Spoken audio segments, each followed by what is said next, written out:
Maka saya berpikir akan cari hadis dari Abu Mujahidin, Bapak Jihad. Bapak Jihad itu namanya Abu Ayyub Al-Ansari. Jihad itu akan membuat seseorang terbebas dari warna-warna politik. Nanti saya akan bacakan hadis yang ke-2748 di dalam kitab Al-Jami' As-Sahih atau Sahih Muslim, yang merupakan kitab sahih setelah Imam Bukhari. Sahih Bukhari Muslim itu kita kira satu kitab, enggak, itu dua kitab. Ada Bukhari, ada Muslim. Imam Bukhari lahirnya 194 Hijriah, wafatnya 256 Hijriah. Imam Muslim lahir setelah tahun 200 dan dia wafat tahun 261 Hijriah. Mereka ini hidup di masa murid-murid Imam Syafi'i. Jadi mereka ini pengikut Imam Syafi'i. Mereka itu mengambil hadis dari murid-murid Imam Syafi'i, murid-murid Imam Malik. Maka jangan pernah benturkan antara imam-imam ahli hadis dengan imam mazhab, karena imam mazhab itu juga ahli hadis. Apa kata beliau? Haddatsana wa bihi qala haddatsana Qutaibah. Guru Qutaibah kata Imam Muslim. Jadi Imam Muslim ini enggak langsung bilang qala Rasulullah, kata Allah, kata Rasulnya. Dia mesti berguru. Sekelas Imam Bukhari dan Muslim berguru kepada imam namanya Qutaibah. Siapa Qutaibah ini? Qutaibah ini murid tua yang masih hidup di kalangan Malikiyah, murid langsung Imam Malik. Ini ada kelas Imam Syafi'i. Kau perhatikan, ini temannya Imam Syafi'i. Siapa yang ngaji kepada Qutaibah? Bukhari dan Muslim. Sudah terlihat hubungan mereka bahwa Bukhari dan Muslim adalah murid dari adik ngajinya, adik keilmuannya Imam Syafi'i. Imam Syafi'i wafat 204 Hijriah, sedangkan Imam ini empatnya di tengah, diganti nolnya satu atau nolnya pas 240 Hijriah. Imam sebenarnya Qutaibah. Qutaibah mendapatkan dari gurunya, kawan Imam Malik, tapi bukan di Madinah. Kawan di Mesir, namanya Laits.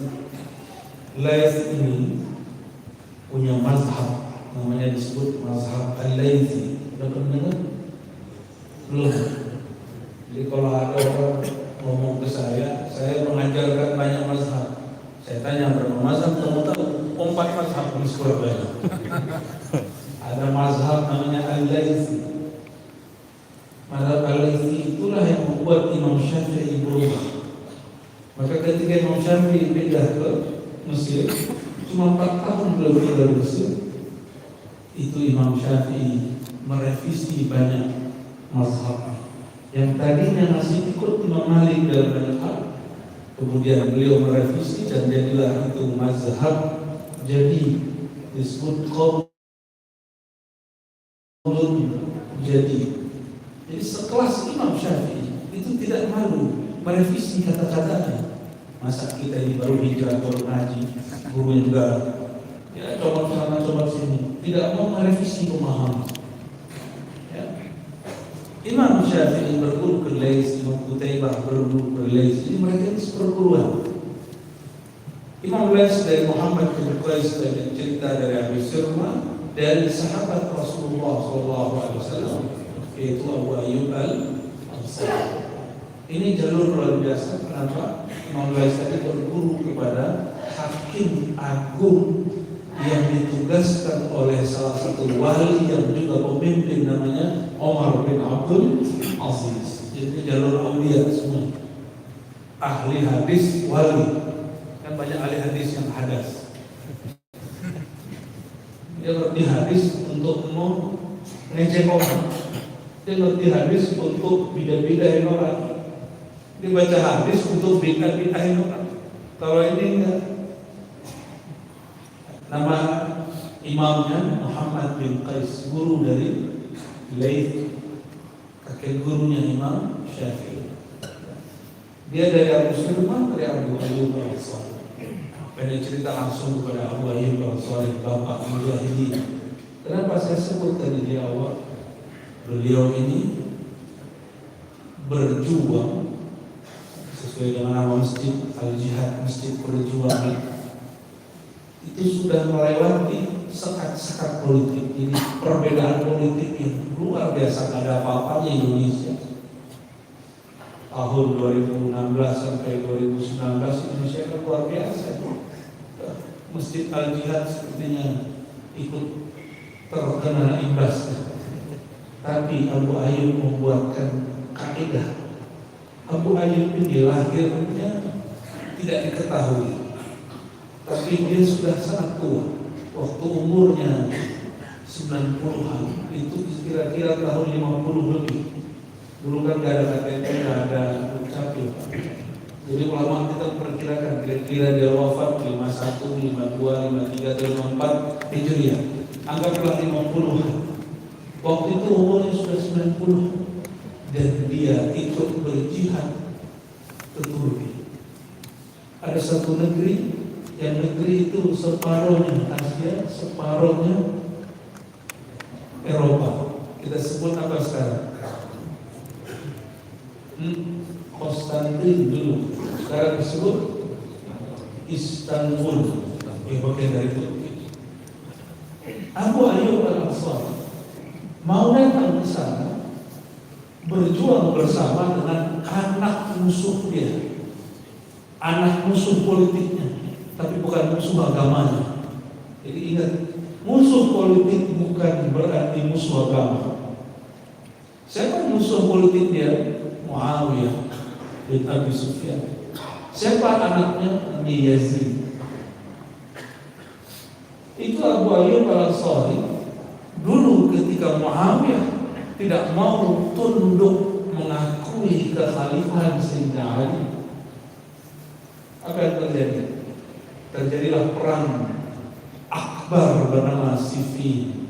Itu perang berdarah. Dari pihak Muawiyah ribuan yang mati, dari pihak Sayyidina Ali pun ribuan yang mati. Tapi kemudian Muawiyah radhiyallahu ta'ala dapat mushaf, mau menang itu Sayyidina Ali. Sayyidina Ali kalau ada orang angkat mushaf, itu ada nama Allah di mushaf, itu sudah sumpah yang tinggi. Maka beliau katakan berhenti. Di saat berhenti, ada simpatisan kecewa. Ternyata dari dulu itu sudah ada terjadi. Simpatisan itu belum tentu dia orang-orang yang mengikut setia. Dia hanya mengikuti gejolak politik, kebencian politik, emosi pro-politik dalam dirinya. Apa kata mereka? Ali finnar. Ali itu neraka. Ali kafir. Kelompok ini kemudian bernama Khawarij. Apa nama kelompoknya? Siapa Khawarij? Mantan simpatisan Sayyidina Ali. Apa kata mereka? Ketika Sayyidina Ali menerima diplomasi dengan Muawiyah, apa yang terjadi? La hukma illa lillah. Tiada hukum kecuali milik Allah. Ali telah berhukum selain hukum Allah. Ini orang ngaco. Sayyidina Ali itu sahabat Nabi, disebut babul ilmu, pintu ilmu, hadisnya mutawatir. Sayyidina Ali itu disebut sebagai pintu iman. Cinta kepadanya tanda iman, benci kepadanya tanda orang-orang bermasalah. Hadis Muslim, hadis Sahih semua. Hadis Ahlussunnah bukan hadis Syiah. Kita Ahlussunnah, kita tidak akan terpengaruh oleh bapak kecil itu. Tapi Sayyidina Ali memilih daripada tumpah darah. Lebih baik beliau kemudian egonya dihadap. egonya dia kemudian tekan. Sayyidina Ali menerima hasil diplomasi yang merugikan dia. Dipindahlah kemudian kekuasaan sementara kepada Sayyidina Hasan, transisi PLT, lalu dipindah kepada Sayyidina Muawiyah. Itu kalau antum zaman itu, saya nggak tahu nasibnya. Apakah menjadi khawarij atau menjadi apa? Dan khawarij itu sholat lima waktunya kuat di masjid, tahajudnya dahsyat, sama dengan pengikut Sayyidina Ali, sama-sama suka ke masjid, sama-sama hafiz Quran, sama-sama bertahajud. Apa yang beda? Yang beda qalbunya. Sayyidina Ali qalbunya salamah.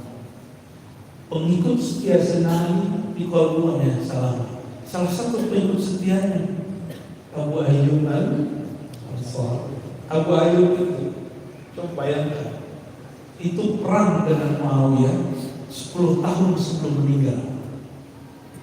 Berarti sekitar 5 atau 7 tahun setelah terjadi perang bersama Muawiyah, musuh politiknya, dia berangkat dengan anaknya. Muawiyah berangkat ke mana? Berangkat ke Konstantin. Itu musuh politiknya, udah perang, udah berdarah mereka. Tapi kalau sudah jihad, perbedaan politik, perbedaan faham, disingkirkan. Ini baru ruhul jihad yang sebenarnya. Kalau cuma beda faham ini, sudah main betak-betak pakai takbir. Soalnya pakai takbir, sini pakai takbir, kan bingung kita, ya benar-benar. Soalnya pakai takbir, sini pakai sholawat. Soalnya pakai takbir, sini pakai sholawat asli. Ya salah. Antum sesama muslim kok pakai sholawat asli? Sholawat asli itu untuk musuh. Yang lucunya diajarkan sholat asmi kepada santri lagi mau ujian, nggak nyambung. Sholawat itu ada komposisinya, ada sholawat untuk ujian, ada sholawat untuk perang. Ini sholawat perang ini, perang dalam tenang. Itu asli zalimin nabi. Sayyidina Abu Ayyub al-Ansari berangkat dengan anak musuh politiknya yang mereka berperang belum sampai 10 tahun berlalu, belum sampai 2 periode sekarang. Dia hapus itu kebencian politiknya. Bisa nggak begitu? Bisa nggak menghapus rumus 0102 2024? Ini 2023 nih. Kalau mau ikut rumus jihad Sayyidina Abu Ayyub al-Ansari, dia kalau sudah melihat perjuangan Islam yang sebenarnya itu bukan muslim lawan muslim, itu jelas. Ini Sayyidina Muawiyah kirim orang, kirim anaknya sendiri Yazid untuk memimpin perang. Di mana? Di Konstantin. Karena ternyata Sayyidina Abu Ayyub pernah dengar Nabi SAW berkata, bahwa nanti akan ada tentara yang akan menaklukkan Konstantin.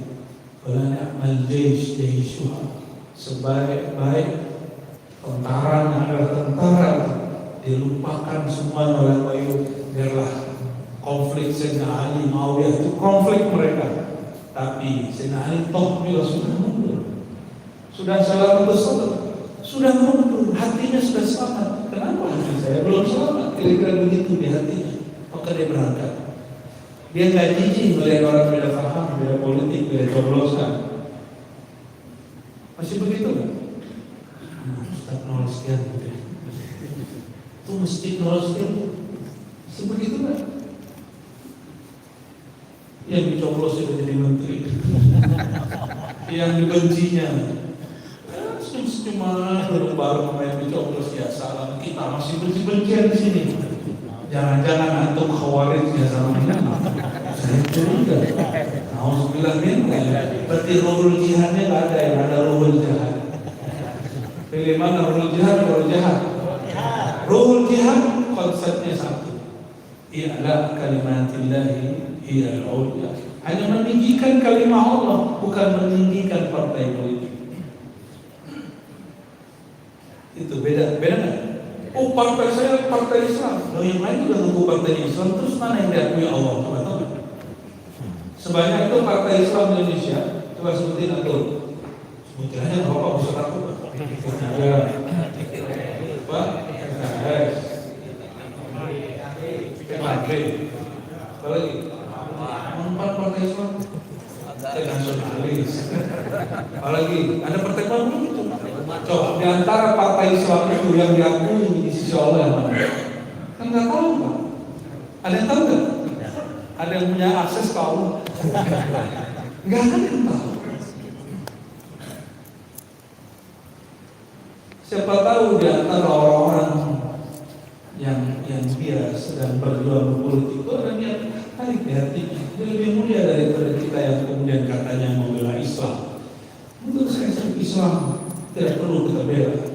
Yang perlu kita bela itu pemahaman kita kepada Islam ini harus benar, itu yang harus kita bela.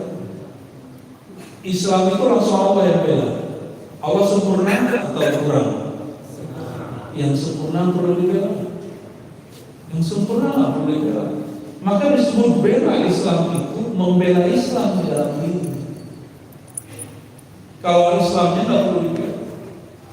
Islam itu milik Allah, bukan milik saya, bukan milik kelompok. Karena dia milik Allah, Allah yang menjaga dia. Maka jika ingin berjuang atas nama Islam, pakai ulum jihad yang diajarkan Sayyidina Abu Ayyub Al-Ansari. Ini mumpung belum kampanye terbuka, maka saya berani ngomong begini Pak.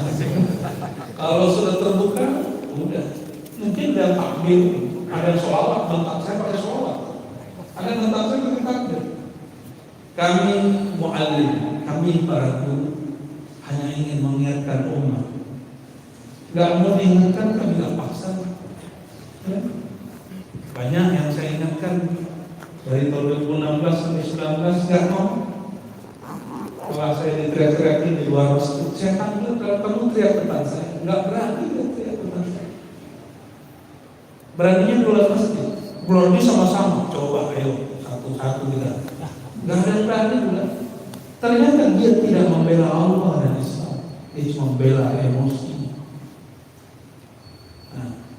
Abu Ayyub Al-Ansari sudah lewat masa itu. Antum bayangkan, itu perang, bukan lagi perang ngomong. Kalau kita cuma takbir doang, kita cuma beda coblosan doang. Ini sudah main tusuk-tusukan. Sudah meninggal dari teman Abu Ayyub sekian sahabat, sudah meninggal dari Muawiyah sekian sahabat. Tapi itu dilupakan, sudah ketemu jihad fisabilillah.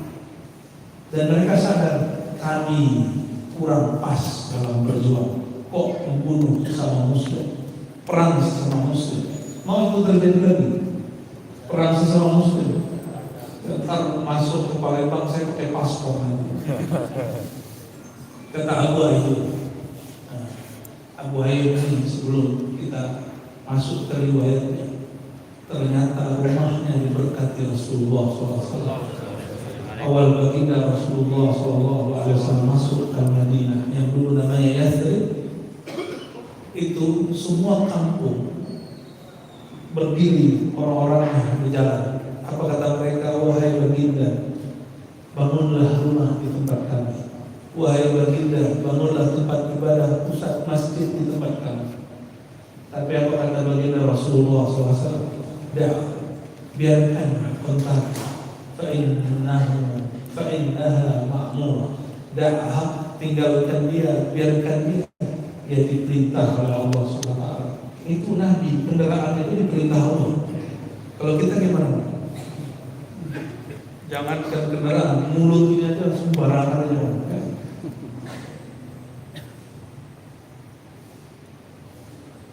Sayyidina Abu Ayyub Al-Ansari kemudian menunggu di ujung sana. Itu rumah dia dekat tanah kuburan, nggak ada yang minat. Tapi tanahnya nggak konflik.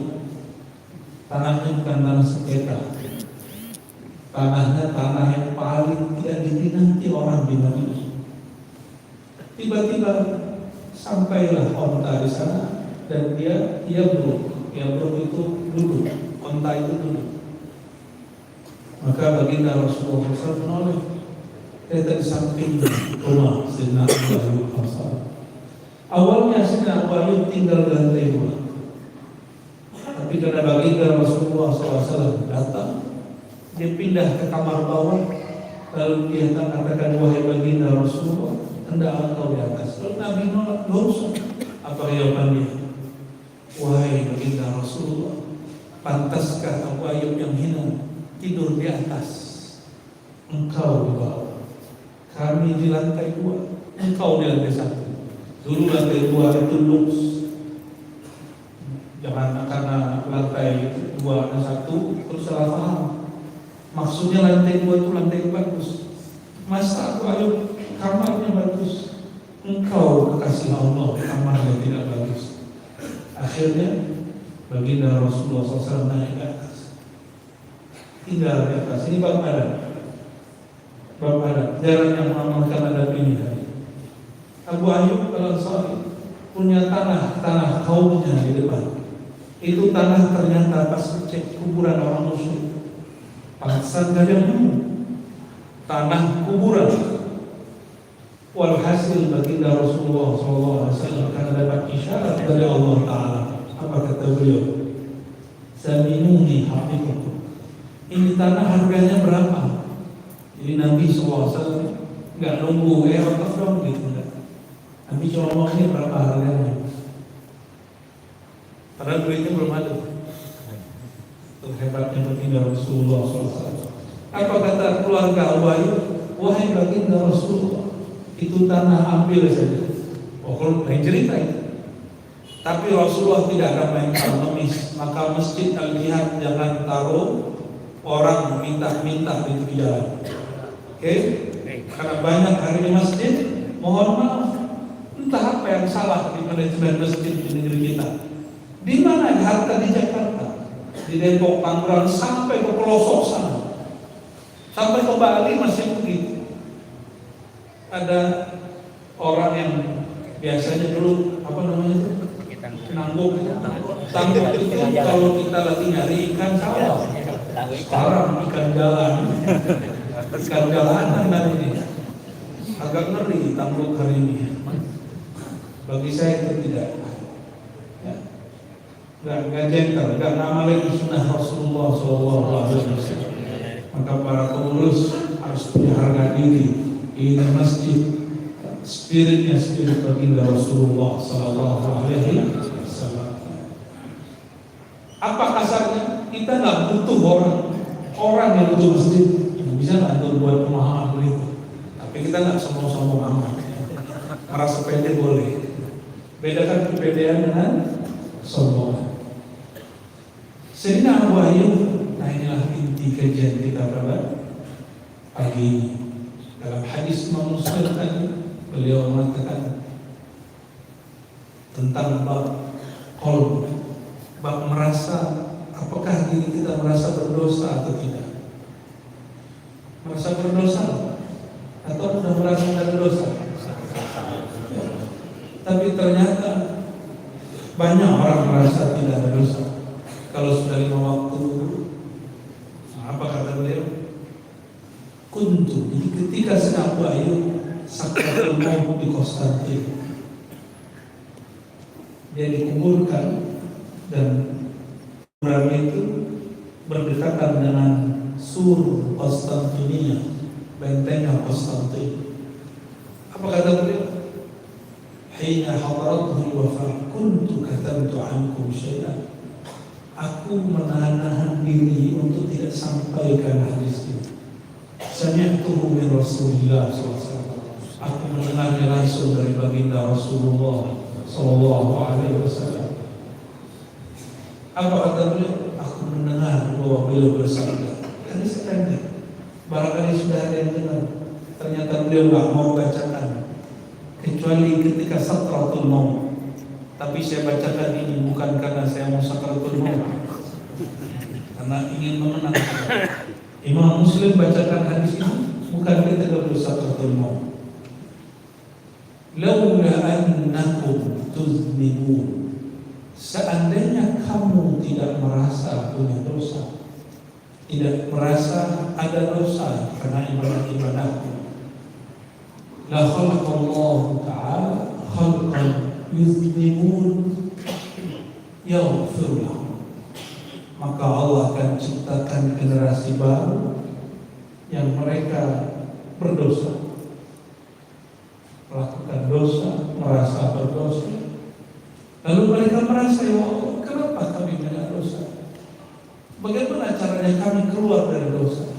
Lalu mereka datang kepada Allah dengan penuh kehinaan, minta ampun kepada Allah. Allah akan ampuni mereka. Hadis ini bukan hadis kebolehan berdosa. Hadis ini cuma ingin mengatakan bahwa merasa tidak berdosa itu dalam qalbu, itu sesuatu yang tidak disukai oleh Allah SWT. Maka setiap hamba mesti menyadari bahwa di dalam dirinya ada dosa. Sekelas baginda Rasulullah SAW, ketika kecilnya dibedah dadanya oleh Sayyidina Jibril, masih ada dua noktah sauda, dua noda hitam di kalbunya. Itu dibersihkan. Itu Rasulullah. Pernah dibedah Jibril nggak ada? Nggak ada. Nggak pernah. Udah mati. Sayyidina Jibril itu cahaya, tubuhnya cahaya. Jadi kalau dia bedah itu kecepatannya kecepatan cahaya. Jadi nggak melukai apapun di kalbu baginda Rasulullah Sallallahu Alaihi Wasallam. Sayyidina Jibril pun mengulang kembali karena perintah Allah untuk membersihkan. Dan kalau kita nggak ada yang bedah, maka yang bisa membedahnya kita sendiri dengan cara istighfar. Dan istighfar itu bukan lagi ingat orang. Kalau istighfar, pejamkan mata, bayangkan setiap anggota tubuh, lalu katakan, ya Allah, anggota tubuhku, mata pasti ada maksiatnya. Pak Haji ada maksiat di matanya. Banyak tuh. Ya, ibu kalau lewat dekat Pak Haji. Tapi ternyata kalau lawan jenis dosanya melirik. Kalau beda ilmu, beda amal, dosanya juga dari lirikan. Ketika melirik orang, belum sampai hukumnya. Pas lihat, dibuatnya kurang sahih. Lagi sholat, Ustaz, kok safnya nggak benar? Ada salahnya mungkin. Ini sibuk membaca orang, lupa membaca kita. Ada kesalahan orang lain. Apalagi itu megang pintu ini, itu saat kata per kata ditungguin kapan itu salah. Maka ada orang bahagia sekali kalau khotib salah dalam khotbahnya. Senang juga merasa sok-sok khotbah. Begitu. Jadi ada orang yang hadir semua ini belum tentu juga semuanya mencari kebenaran. Siapa tahu mencari menunggu kapan salah. Tapi saya husnuzon yang hadir semuanya sedang mencari kebenaran. Orang yang nonton kajian kita baik live ataupun tidak live, itu tidak semua mencari kebenaran. Ada yang lagi nunggu.